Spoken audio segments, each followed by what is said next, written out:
한 주일 동안 평안하셨습니까? 오늘도 교과 방송에 오신 여러분들을 진심으로 환영합니다. 2021년도 새해가 밝았습니다. 여러분들은 어떠한 결심을 가지고 이 시작되는 새해를 시작하시는지요? 오늘 우리 하나님께서 주시는 이 축복을 우리 마음껏 누리면서 한 해 동안 우리가 하나님과 함께 동행하는 그러한 아름다운 해가 되기를 간절히 소망합니다. 오늘 이 교과는요, 이사야서라는 제목을 가지고 우리가 함께 연구해 보겠습니다. 이사야서는 성경의 이 선지서들 가운데서도 가장 두꺼운 책 중에 하나이죠. 오늘 이 교과의 저자는 앤드루스의 구약학 교수님으로 계시는 이 로이 게인 박사님이세요. 제가 학교 다닐 때도 계셨는데 얼마나 박식하시고 이분은 뭐 여러 또 책들을 저술하셨는데 특별히 외부적으로서는 굉장히 특별히 이 민수기하고 신명기에 대한 주석을 기록하시면서 굉장히 또 이름이 나 있는 그러한 교수님이시기도 합니다. 이분의 이 저술 이사야서 이것에 대해서 어떻게 해석하고 어떻게 접근해 나가는지 우리 함께 살펴보면서 특별히 이 가운데 나타난 하나님의 마음을 읽는, 그래서 우리가 조금이나마 이해하는 그러한 시간 되기를 간절히 소망합니다. 오늘 제 1과를 시작합니다. 제목은 정체성의 위기라는 것이죠. 오늘 다 함께 먼저 이 기억절을 읽어보도록 하겠습니다. 이사야서 1장 18절에 있는 말씀이에요. 여호와께서 말씀하시되 오라 우리가 서로 변론하자. 너희의 죄가 주홍 같을지라도 눈과 같이 이어질 것이요 진홍같이 붉을지라도 양털같이 희게 되리라. 이사야서는 구약 속의 복음서라고 불릴 정도로 굉장히 이 아름다운 주옥 같은, 그리고 이 메시아에 대한 예언들이 굉장히 많이 되어 있는 책 중에 하나입니다. 그래서 굉장히 많이 여러 번 어떻게 보면은 제5복음서라고 불릴 정도로 이 메시아에 대한 내용, 예언과 그리고 그 복음에 대한 내용이 아주 깊게 녹아져 내려 있는 것을 우리가 살펴보게 되는데요. 바로 오늘 1장과 2장, 1장부터 5장까지 있는 내용들을 이제 교과에서는 1장과 5장만 다루지만 어쨌든 그 초반에 나오는 내용이 과연 무엇을 이야기하고자 하는지 우리 함께 살펴보면서 앞으로 한 기 동안 이사야서를 우리가 이해하는데 좀 도움이 되었으면 좋겠습니다. 여러분들, 이 유다 나라가 멸망하기 전에, 그러니까 북방 이스라엘은 이미 멸망하고 없었고요. 이제 유다라는 이 남방 유다만 남았는데, 남방 유다가 멸망하기 전에, 그러니까 이 네 왕을 거쳐간 이 선지자가 바로 이사야입니다. 당시에 우시야, 요담, 아하스, 그리고 마지막으로 히스기야 왕까지 4대에 걸쳐서 무려 60년 동안 이스라엘 백성들에게 그들의 공공연한 배도와 극악한 하나님께 대한 불순종의 이 자세를 경고하고 책망하였던 선지자가 바로 이사야라는 선지자입니다. 여기 이사야 선지자는 굉장히 뭐라 그럴까, 그 하나님의 마음을 좀 전달하고 그 백성들로 돌이키게 하기 위해서 무단히 노력한 것을 우리가 알 수가 있어요. 여러분들 혹시 동물을 키워보신 적 있으십니까? 제가 어릴 적에 저희 집은 뭐 동물을 좋아하는 집안이 아니었습니다. 근데 한 겨울날 한 번은 이 한옥집에 살고 있을 때 뒤뜰에 애기 울음 소리가 나는 것이었습니다. 그래가지고 눈이 쌓여있던 곳을 가보니까 애기 울음소리가 점점 커지는 겁니다.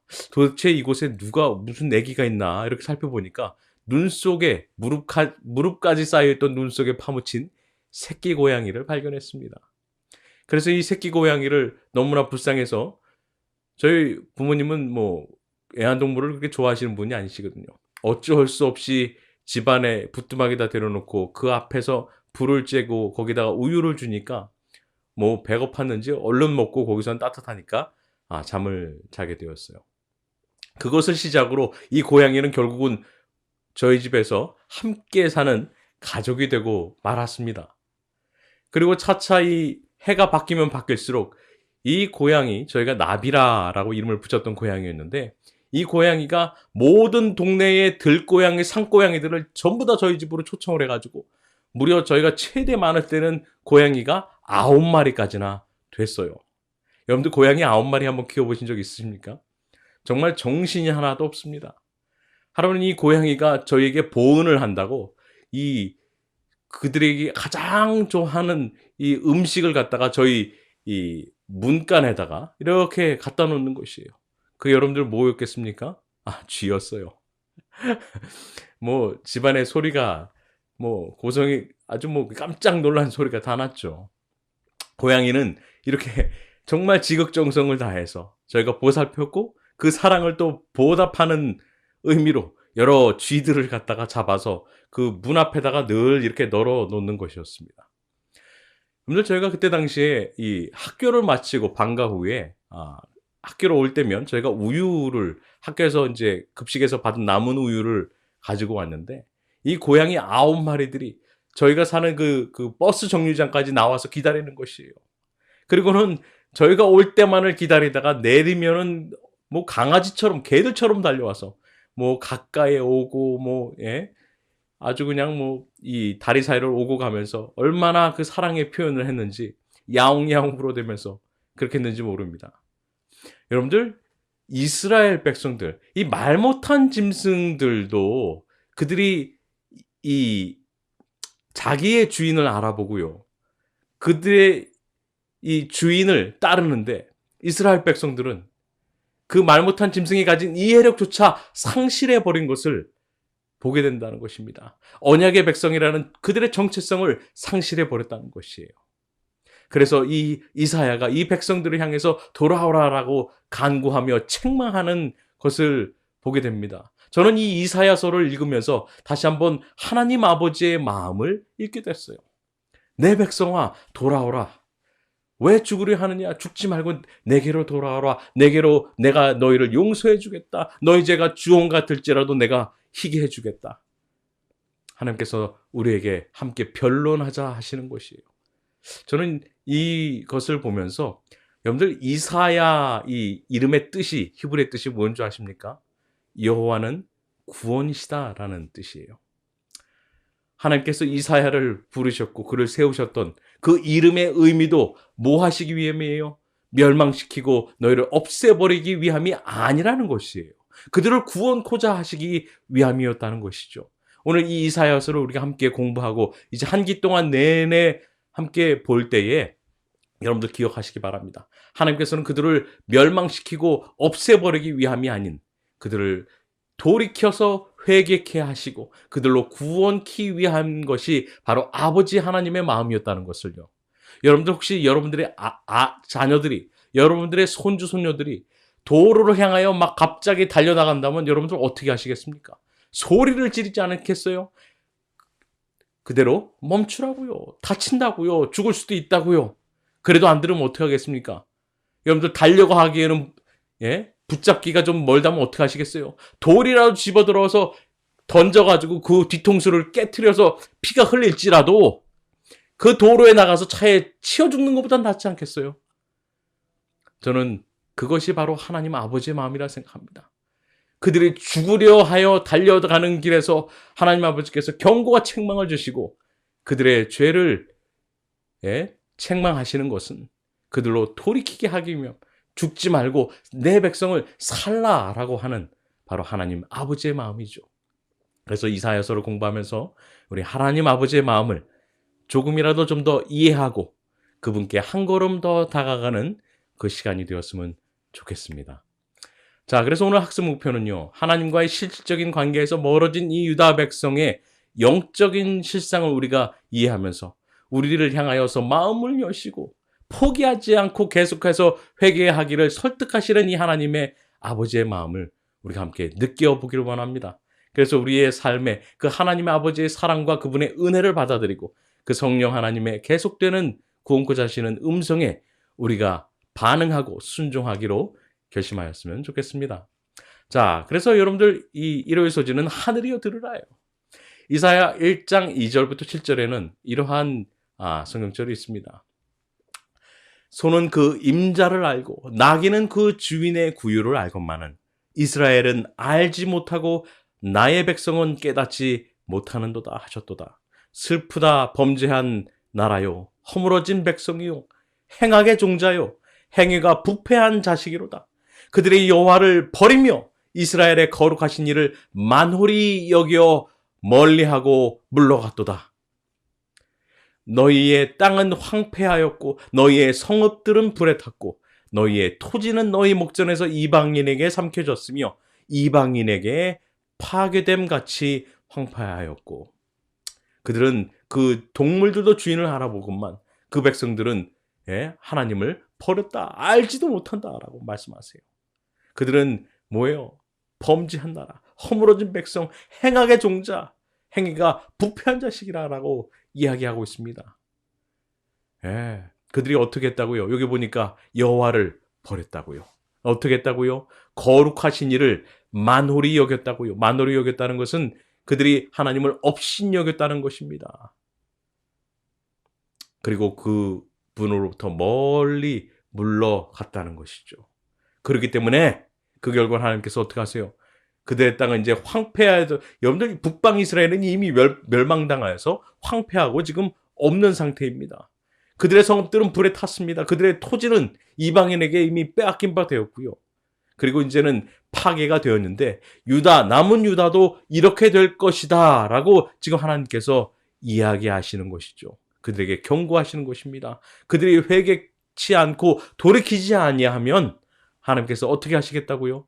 그들을 멸망시키시겠다고요. 근데 여기 1절과 2절에 보면 이런 표현이 있어요. 하늘이여 들으라, 땅이여 귀를 기울이라. 여호와께서 말씀하시기를 내가 자식을 양육하였거늘 그들이 나를 거역하도다. 여러분들, 이 고대 근동 지방에서 이 국가 간의 조약을 체결할 때에 그들은 그들의 신들을 증인으로 세워서 만약에 한쪽이 그 약속을, 조약을 어기게 되면 그에 따른 형벌을 받는 것에 대하여 이렇게 기록으로 하는 그런 이 관습이 있었습니다. 이것은 사실 당시에 하나님께서 이 또 다른 신을 누구 세우시겠어요? 이스라엘 백성들과 언약을 맺으시는데 어떻게 하셨습니까? 그래서 영원히 변하지 않는 하늘과 땅에 그들의 증인을 삼으시는 것이에요. 여기 신명기 30장 19절에도 그 표현이 있습니다. 하늘과 땅을 증인으로 삼으신다는 이 말씀을 하시면서 결국은 그것이 그분의 하나님의 증인이 될 수 있다는 것이죠. 여러분들, 하나님께서 언약을 맺으실 때에는 늘 두 가지가 포함됩니다. 생명과 사망이 있고요. 그 다음에 복과 저주가 함께 내포되어 있어요. 여러분들, 하나님께서 첫째 인류에게 주신, 아담과 하와에게 주신 에덴 동산의 언약 아십니까? 하나님께서 모든 것을 먹되 어디라고 했어요? 동산 가운데 선악을 알게 하는 나무의 실과는 먹지 말라라고 명하셨습니다. 여러분들, 그 실과에 독이 있어서 그것을 먹는 날에 너희가 죽겠다 그런 것이 아니었어요. 하나님의 말씀에 대한 순종을 하나님께서 요구하셨던 것입니다. 그것이 그들에게 맺으신 언약이에요. 만약에 그들이 이 선악과가 아닌 다른 과를 먹고 하나님의 말씀에 순종한다면 그들이 영생할 것이고 생명을 얻을 것이지만, 그들이 하나님께서 금하신 선악과를 먹는 날에는 그들이 죽을 것이다. 그러니까 축복과 저주, 생명과 사망이 동시에 존재했다는 것이죠. 그것은 또 다른 말로 하나님께서 그들에게 선택권을 주셨고 자유의지를 주심으로 인간을 로봇으로 창조하지 아니하시고 하나님께서 그들의 자의적인 선택을 통하여서 하나님께 예배하고 하나님께 순종하기를 원하셨던 것입니다. 여러분들, 모세와 맺으신 언약, 이 시내산 언약도 그러하였습니다. 하나님께서 이 출애굽기 19장, 그 다음에 20장 넘어가면서 뭐라고 하셨어요? 너희가 이 말씀에 순종하면, 내 계명에 순종하면 너희가 천대까지 은혜를 누리겠다 하지 않으셨습니까? 여러분들, 신명기에 계속 나오는 그 사상이 그거 아닙니까? 이스라엘아 들으라. 이 신명기 6장에서 쉐마 이스라엘아 들으라. 계속 하나님께서 요구하시고 원하셨던 것은 하나님의 말씀에 대한 순종이었습니다. 그것은 이스라엘의 역사 가운데 계속 드러나고 있지 않습니까? 사울 왕에게 뭐라고 하셨어요? 예? 순종이 제사보다 낫고라고 말씀하셨던 것입니다. 결국 하나님께서 우리에게 원하시는 것은 온전한 순종이에요. 그것은 우리가 우리의 의지를 통하여서 하는 것이 아닌 결국은 하나님과의 깊은 관계를 통하여서 하나님의 사랑에 반응한 자연스러운 것이 되어야 할 것입니다. 자, 그러니까 지금 여기서 나오는 이 이스라엘을 통한 하나님께서 그들에게 다시 이 언약을 회복시키기 위한 것은 바로 그들의 죄를 버리고 하나님께로 돌아오라는 것이죠. 하나님의 말씀에 순종하라는 요구인 것을 우리가 보게 됩니다. 여러분들 월요일 소재 이 부패한 의식주의라는 이 이사야 1장 10절부터 17절에 있는 말씀을 보게 되면요. 하나님께서 그들의 백성들에게 이렇게 책망하시고 꾸짖으십니다. 너희 소돔의 관원들아. 여러분들 소돔은 어떤 곳이었습니까? 죄악의 잔이 차서 하나님께서 멸망시킬 수밖에 없는 그러한 곳 아니었습니까? 여호와의 말씀을 들을지어다 너희 고모라의 백성들아. 뭐예요? 여러분들 고모라도 소돔과 고모라는 이미 멸망하고 없습니다. 그들의 죄악이 너무나 관영하였고 그들의 죄악이 너무나 하나님 앞에 찼기 때문에 하나님께서 그들을 멸망시키실 수밖에 없었던 곳이에요. 그러니까 이스라엘 백성들의 관원들의 죄와 그들의 자세와 그들의 모든 백성들의 이 죄악의 잔이 이미 끝에까지 잔의 끝에까지 찼다는 것을 의미하는 거죠. 고모라의 백성아 우리 하나님의 법에 귀를 기울일지어다. 여러분들 하나님께서는 그 백성들이 그래서 이 내용을 살펴보면 하나님께서는 그들이 재물을 가져와서 하나님께 예배드리고 그리고 하나님의 안식일을 지키고 월삭을 지키고 절기를 지키지만 하나님께서는 그것을 뭐라고 표현하시면은 헛된 재물이다라고 말씀하십니다. 그것은 가증히 여기는 것이야. 하나님께서 너희의 악을 견디지 못하겠다라고 말씀하십니다. 그들이 드리는 이 형식적인 예배와 그들의 월삭과 절기와 이 모든 것들은 무거운 짐이요 내가 그것을 싫어하고 증오한다라고 말씀하시는 것입니다. 그들의 예배는 헛것이 되고 그들의 예배는 무효일 뿐만 아니라 그것은 오히려 죄악이 된다라고 말씀하세요. 왜요? 그 이유는 바로 그들의 손이 이웃들의 피로 더럽혀졌기 때문에 그러합니다. 그들이 뇌물을 받고 정의와 공의를 버렸고 그들의 폭력과 억압으로 그들의 이 동족의 고통을 가중시켰기 때문이죠. 결국은 그들의 죄악이 하나님을 떠난 죄악이 결국은 그들로 하여금 멸망을 자초하였다는 것을 여기서 말씀하고 있는 것입니다. 결국은 하나님의 말씀에 대한 이 불순종은 그들을 아무리 여러분들 언약된 백성 되게 하는 것은 하나님께서 그들에게 약속하셨기 때문에 언약의 백성이 되는 것이 아닌 하나님의 말씀에 대한 순종이 그들로 언약된 백성 되게 하였다는 것입니다. 이제 그들이 불순종함으로써 그들이 그 언약을 깨트려 버렸을 때 하나님께서는 이제는 그들의 죄악을 견딜 수 없는 죄악의 잔이 가득 찬 상태를 이곳에서 말씀해 주고 있죠. 그래서 이사야를 통하여서 그들을 경고하고 책망하시고 계신 것입니다. 여러분들 하나님께서 그럼 원하시는 것은 무엇일까요? 이사야 1장 16절 17절에 이렇게 말씀하고 있습니다. 너희는 스스로 씻으며 스스로 깨끗하게 하여 내 목전에서 너희 악한 행실을 버리며 행악을 그치고 선행을 배우며 정의를 구하며 학대받는 자를 도와주며 고아를 위하여 신원하며 과부를 위하여 변호하라 하셨느니라. 하나님께서 원하시는 것은 뭐예요? 먼저 우리의 죄를 정결케 하는 것이 필요하였습니다. 우리의 악한 행실을 버려야 함이 필요했어요. 그것이 첫 번째입니다. 무엇보다도 하나님과의 이 말씀의 순종함을 통해서 우리의 죄악을 버리는 것이 급선무였습니다. 그리고 두 번째는요. 우리가 선행과 이 정의를 통하여서 그래서 구속받고 학대받는 자들을 도와주고요. 특별히 고아와 과부를 도와줄 것에 대하여 이것에 기록하고 있는 것입니다. 여러분들 하나님의 언약의 백성됨은 그 약속에 있는 것이 아니라 뭐라고요? 하나님의 뜻을 순종하는 데 있다는 것을 여러분들 기억하시기 바랍니다. 그것이 언약된 백성 되게 만들었다고요. 오늘도 동일합니다. 우리를 언약의 백성 되게 하는 것은 우리가 진리를 가졌고 진리를 우리가 이성적으로 믿었기 때문에 우리를 언약된 백성 되게 하지 않습니다. 우리로 하나님의 백성 되게 하고 하나님의 자녀 되게 하는 것은 하나님의 뜻을 순종하는 데 있다는 것 기억하시기 바랍니다. 자, 그래서 이 교회 증언 25페이지에 이렇게 말씀하고 있습니다. 이권 25페이지요. 좋은 열매는 그리스도께서 우리에게 맺으라고 요구하시는 것이다. 선한 말, 자선의 행위, 가난한 자와 고통당하는 자를 동정하는 것이다. 실의와 슬픔으로 눌린 자 마음을 동정하게 되고 궁핍한 자에게 나누어주며 벗은 자를 입히며 나그네를 집안에 들이고 마음으로 받아들이면 천사들은 매우 가까이 머물 것이며 하늘에서는 응답의 선율이 퍼질 것이다. 여러분들 이것이 바로 하나님께서 우리에게 요구하시는 열매인 것입니다. 이것이 좋은 열매예요. 네. 우리의 말과 우리의 행동은 결국은 우리의 마음을 드러내게 되어 있습니다. 여러분들 2021년도 한 해 여러분들 어떠한 말과 어떠한 행동하기를 원하십니까? 하나님께서 원하시는 것은 우리가 좋은 말, 선한 말, 그리고 동정하는 말 아니겠습니까? 그리고 그들을 이제는 말뿐이 아니라 뭐예요? 그들을 우리의 행동으로 도와주는 것이라 말씀하고 계시죠.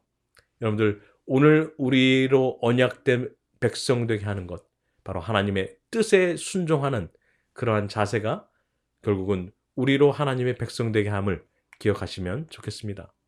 그래서 하나님께서 뭐라고 그러십니까? 여기에 이사야 1장 18절에 이렇게 말씀하십니다. 오라 우리가 서로 변론하자. Let us reason together. 그렇게 되어 있어요. 우리가 함께 좀 판단해 보자. 좀 뭐가 좀 옳고 그렇고 어떻게 되는지 좀 판단해 보자 그런 거예요. 뭐라고 그러세요? 여기 보니까 너희 죄가 주홍 같을지라도 눈과 같이 이어질 것이요 진홍같이 붉을지라도 양털같이 희게 되리라. 여러분들 로마린다는 참 아름다운 계절이 겨울과 봄인 것 같아요. 겨울이 되면 지금처럼 이렇게 산 위에 정상에 눈이 쌓이게 되는 것을 보게 됩니다. 아주 사막 같은 기후에 정말 눈이 쌓이는 모습을 볼 때면 정말 너무 아름답고 예쁘지 않습니까? 하루는 이렇게 창문을 열고 비 온 다음에 이곳에는 비는 오지만 산에는 눈이 왔을 때 그 모습은 정말 너무나 아름답게 그지었습니다. 여러분들 여기서 보는 것처럼 뭐래요? 우리의 죄악이 붉을지라도 하나님께서 양털같이 눈과 같이 깨끗하게 덮어주신다고요. 여러분들 이것이 칭의 아닙니까?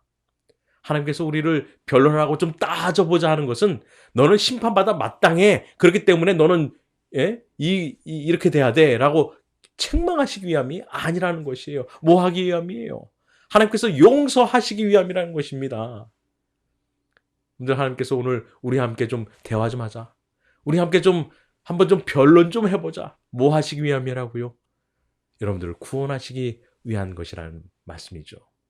여러분들 계약을 위반한 이 백성들에게 경고하시면서 좀 변론하시는 이유는 그들의 마음을 좀 돌이키고 용서하고 구원하시기 위함이라는 것을 여러분들 기억하시기 바랍니다. 하나님께서는 우리를 멸망시키기 위하여 이 땅에 오신 것이 아니에요. 많은 경우에 우리가 하나님의 심판의 의미를 곡해하고 오해하는 것이 바로 거기에 있습니다. 여러분들 하나님께서 예수 그리스도를 주신 것은 우리로 멸망받게 하기 위하여서 그렇게 하신 것이 아니란 말이에요. 뭐라고 하셨어요? 독생자를 주신 것은 뭐예요? 누구든지 저를 뭐하는 자마다 믿는 자마다 멸망치 않고 영생을 얻게 하려 하심이라라고 말씀하지 않으셨습니까? 여러분들 그것이 복음 아니에요? 오늘 바로 이사야 여기서 나오고 있는 것은 바로 복음이라는 것입니다. 아멘 아닙니까? 하나님께서 우리에게 주시는 우리를 부르시는 이유, 하나님께서 우리와 함께 대화하고 좀 판단해보고 변론하시기 위한 이유는 우리를 구원하기 위함이라는 것, 바로 하나님의 사랑임을 우리가 깨닫게 되기를 간절히 바랍니다. 이것은 여러분들 시편 51편 7절에 있는 말씀 또 14절에 있는 말씀과 동일하죠. 다윗이 바스바를 범한 다음에 뭐라고 그랬어요? 그가 나단이 그의 죄를 견책하였을 때 그가 아주 깊은 회개를 하면서 시편 51편을 지지 않았습니까? 뭐라 그래요? 우슬초로 나를 정결케 하소서. 내가 정하리이다.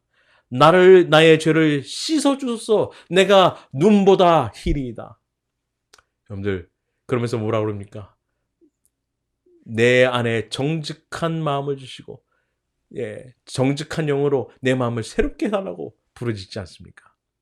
여러분들, 오늘 우리의 마음 가운데 성령께서 역사하시고 말씀하실 때에 이제 새로운 2021년도에는 우리가 좀 아름답고 깨끗한 도화지 위에 정말 아름다운 멋진 신앙의 그림을 그릴 수 있게 되기를 간절히 바랍니다. 여러분들, 그래서 하나님께서 원하시는 건 뭐예요? 여러분들, 예레미야 31장 보면 이 언약을 깨트린 백성, 그들에게 뭘 하신지 아십니까? 그들에게 새로운 언약을 주십니다.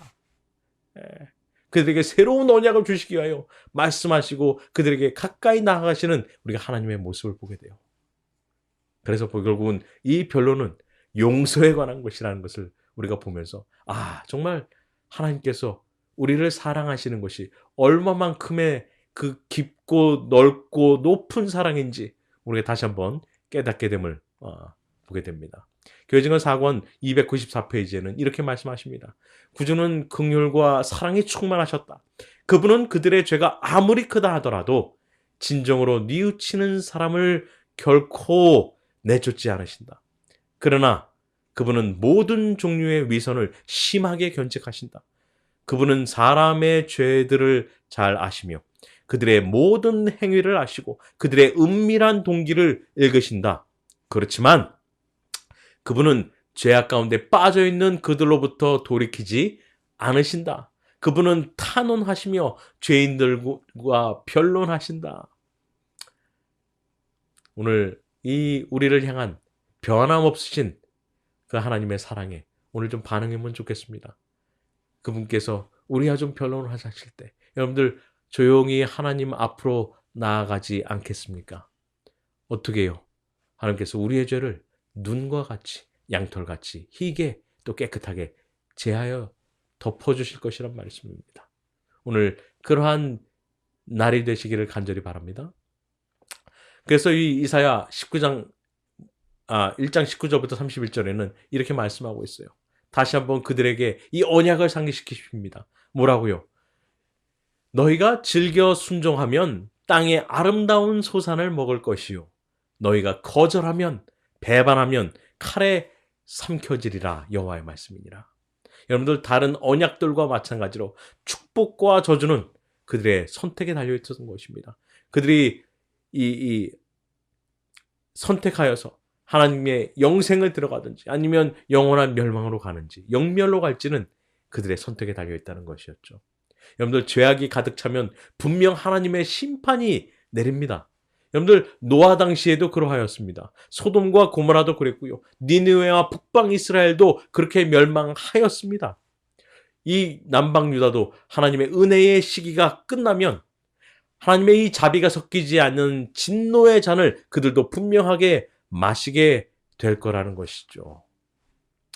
그래서 하나님께서 그들에게 이렇게 말씀하세요. 너희가 순종하면 아름다운 이 땅의 아름다운 소산을 먹지만 거절하고 배반하고 그러면 너희가 삼켜주겠다.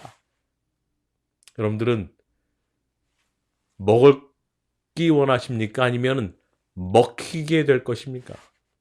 오늘 그러므로 이 이사야 2장 5절에 이렇게 우리에게 말씀하고 있어요. 이건 과정 공부에 없는 내용이지만 제가 좀 넣어봤습니다. 오라, 여호와의 빛에 행하자. Let us walk in the light of the Lord. 우리가 여호와의 주님의 빛에 걸어가자라는 단어죠. 여러분들, 오늘 이사야를 공부하면서 정말 우리가 하나님의 빛 가운데로 어둠 가운데서 이 죄의 구렁텅이에서 영생의 빛 가운데로 진리의 빛 가운데로 나아가게 되는 역사가 있게 되기를 간절히 바랍니다. 그래서 하나님께서 준비하신 아름다운 소산물을 우리가 모두 먹어야 되지 않겠습니까? 네. 증언부감 3권 39페이지에 이렇게 말씀하고 있습니다. 하나님은 충성된 청지기 노릇하기를 거절하는 이들에게 복을 주실 수가 없다. 우리는 정도가 다른 여러 형태의 재난들이 땅에 임하는 것을 본다. 그 이유가 무엇일까? 제어하시는 하나님의 능력이 작용하고 있지 않기 때문이다 라고 말씀하세요. 오늘 하나님, 이 세상에 여러 가지 재앙과 재난이 많은 그 이유 중에 하나는 뭐라고요? 하나님의 제어하시는 능력이 작용하지 않기 때문이라고요. 뭐 때문에요? 우리의 죄 때문이에요. 우리가 죄를 회개하고 돌이키기를 바라시는 바로 아버지의 마음이죠. 그래서 이사야 5장에 보면 하나님께서 이 사랑의 노래를 부르는 장면이 있습니다. 여러분들 5장 1절에 이런 말씀이 있어요. 나는 내가 사랑하는 자를 위하여 노래하되 내가 사랑하는 자의 포도원을 노래하리라. 내가 사랑하는 자에게 포도원이 있으며 심히 기름진 사내로다 라고 말씀하면서 여기에 나오는 농부는 하나님이요, 이 포도원, 포도밭은 이스라엘로 이 비유된 것을 우리가 보게 됩니다. 종종 구약에서는 이 이스라엘이 이 포도원에 비유되곤 하였습니다. 여러분들, 농부는요, 포도밭을 가꾸기 위해서 돌을 제거하고 그리고 땅을 파서 거름도 줘야 되고요. 그리고 풀도 깎아줘야 되고, 아주 정성을 다해야 됩니다. 그뿐만이 아니죠. 짐승도 내쫓기 위해서, 또 도둑들도 내쫓기 위해서 망대도 세워야 됩니다. 하나님께서 할 수 있는 것은 모두 다 하셨어요. 그리고 심히 기름진 땅에 좋은 극상품의 포도를 심고 이제는 무엇만 하면 됩니까? 모든 밭도 다 맺고 거름도 다 줬고 동물도 다 내쫓고 모든 것을 다 하셨어요. 이제는 뭐만 하면 돼요? 좋은 열매만 내면 돼요. 근데 극상품의 포도를 심었지만 무슨 포도가 맺힙니까? 여러분들, 들포도가 맺혔다 하는데 이 히브리어의 단어 이 들포도가 여러분들 역겨운 것이라는 의미도 가지고 있습니다. 그러니까 하나님께서 좋은 포도를 기대하였구만, 좋은 열매를 기대하였지만 나타나는 건 뭐밖에 없어요? 들포도예요. 역겨운 것밖에 남아있지 않게 됩니다. 하나님께서 그것을 가지고 한탄하시는 것이에요. 이제 어떻게 하는지 봅시다. 내가 포도원을 위하여 행한 것 외에 무엇을 더 할 것이 있으랴. 이제는 더 이상 할 것이 없다라는 것이죠. 이제 내가 내 포도원에 어떻게 행할지를 너희에게 이르리라. 내가 그 울타리를 걷어 먹힘을 당하게 하며 그 담을 헐어 짓밟히게 할 것이요. 내가 그것을 황폐하게 하리니 다시는 가지를 자름이나 북을 돋우지 못하며 찔레와 가시가 날 것이며 내가 또 구름에게 명하여 그 위에 비를 내리지 못하게 하리라. 결국 하나님의 호소에 계속해서 거절하면 그들에게 이를 것은 뭐밖에 없다고요? 멸망밖에 없음을 지금 경고하고 있는 것입니다. 여러분, 하나님께서 우리에게 원하시는 열매는 무엇일까요? 오늘 이 아침 여러분과 저에게 요구하시는, 하나님께서 원하시는 좋은 열매는 무엇일까요? 실물교훈 285페이지에는 이렇게 말씀하고 있습니다. 그분은 그들이 열매를 맺음으로써 당신을 영화롭게 하기를 기대하셨다. 그들은 하나님 나라의 원칙을 드러냈어야 했다. 무엇을 드러내는 것이 열매라고요? 하나님 나라의 원칙이에요. 그럼 그것이 뭔가 봅시다. 그들은 타락하고 사악한 이 세상에서 하나님의 성품을 나타냈어야 했다. 여러분들, 무엇이 열매였어요? 바로 하나님의 성품이었어요. 그것이 뭐예요? 여러분들, 갈라디아서 2장에 말씀하시는 자비와 양성과 사랑과 충성과 온유와 절제와 이 모든 것들 아니겠습니까? 기쁨과 사랑과. 여러분들 기억하시기 바랍니다. 하나님께서 우리에게 요구하시는 것은 여러분들이 뭐 정말 많은 헌금을 내는 것, 또 뭐 많은 뭐 다른 여러 가지 일을 하는 것, 그것들이 아니란 말이에요. 뭐예요? 좋은 열매라는 것은 성령께서 우리를 역사하시는 대로 따라 꼴지어질 때에 우리 가운데서 나는 자연스럽게 날 수밖에 없는 사랑과 충성과 온유와 절제와 자비와 양성과 사랑, 이런 모든 것들이 바로 열매, 하나님의 성품이 된다는 것이죠. 여러분들, 그 열매를 오늘도 우리에게서 요구하신다는 것입니다. 2021년도 여러분들 어떠한 삶을 살기를 원하십니까? 오늘 이사야를 통해서 우리에게 말씀하신 것처럼 우리가 좋은 열매, 하나님께 드릴 극상품의 포도 열매를 드리기 위해서 여러분들 그렇게 살기로 결심하지 않으시렵니까? 오늘 정말 하나님께 정말 내가 가진 그 모든 것, 나의 정성과 뜻과 마음을 하나님께 굴복시키고 그분께 드려서 정말 이제는 성령께서 거하시는 성전이 되기를 여러분들 원하지 않으십니까? 오늘 그러하거든 그 결심을 오늘 이 안식일, 이날부터 여러분들 시작하시기 바랍니다. 그래서 예수님께서 오실 때에 정말 아름다운 열매를 하나님의 성품을 반사하는 그러한 모든 성도님들 되시기를 간절히 바랍니다. 자,